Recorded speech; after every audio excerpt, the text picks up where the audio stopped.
we talk to clinic owners, right? And so our people in general are now looking for outcomes based care. So they're coming to you specifically because they have a unique problem. They feel that you have told them in your marketing and your ads that you are uniquely positioned to solve for them. And they're looking for you to solve that problem. They're not in there to come in and just, if you're a chiropractic clinic, let's say, to come in and have adjustments forever.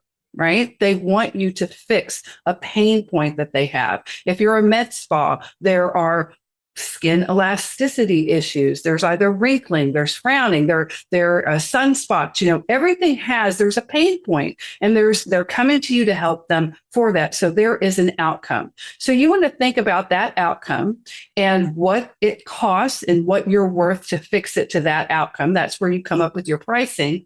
And so once you have that price, which we all do, I want to be charged $2,500 for this service, and then this is the outcome they'll get. Well, that's great, but think about that patient journey, the how. Look at the journey from the first touch point, the first time they hear about you, why that they choose you over anyone else, and then all the different touch points that you have through that.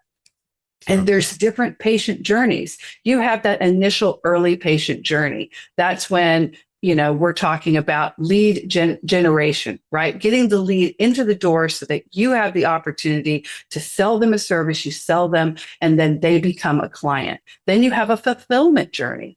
All the times they're coming in and you're getting them to that outcome. And then you have a post-fulfillment journey, which is when you can do upsells, referrals, maybe even keep them on a wellness plan.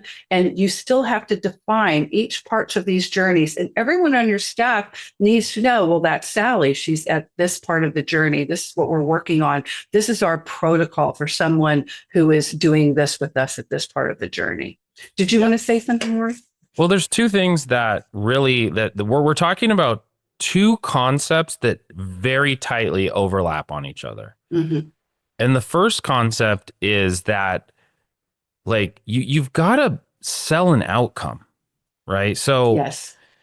So people have been going to the doctor or the med spa or, their nurse or whatever. And the essential idea there has been, well, I'm practicing medicine. So it's not patient-centered.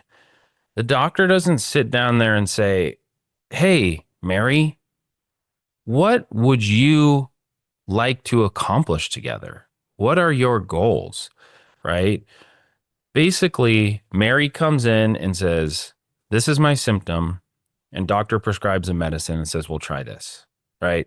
Doctor prescribes, so let's take it more to a med spa situation. I don't like my skin. I don't like these wrinkles. Okay, let's try this amount of Botox, right? It's just very, very rote. It's very, very impersonal. But what keeps happening is Mary keeps going to the med spa and she keeps needing other things. And she keeps she gets the Botox and she's like, well, yeah, that's better, but I'm still not happy.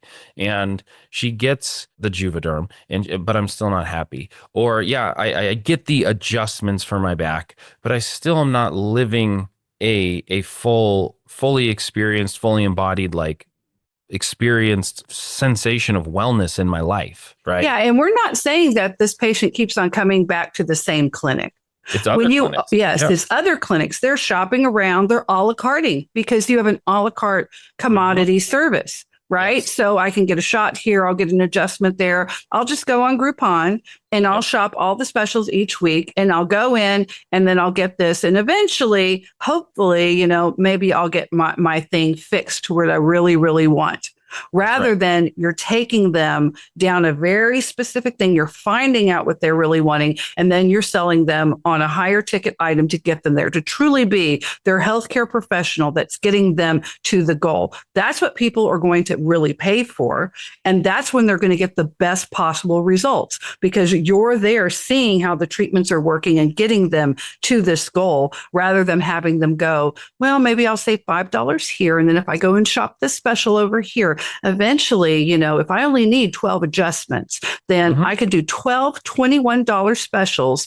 And I'll just be very aggressive on that. But then they never get an outcome of actually getting out of the pain that they have or having a real treatment plan. Yes. Yeah, and so this actually works everywhere. It doesn't just work in the medical space. So if you think of the difference in the experience between someone who wants to go and buy a piece of jewelry, if they go to Sears, that's going to be one kind of experience where you literally just pull it off the hook and you take it to the checkout, you pay for it, and that's the experience. Compared to a Tiffany's type of experience, when you're positioning a higher price point, you need to have the experience that is going to support it.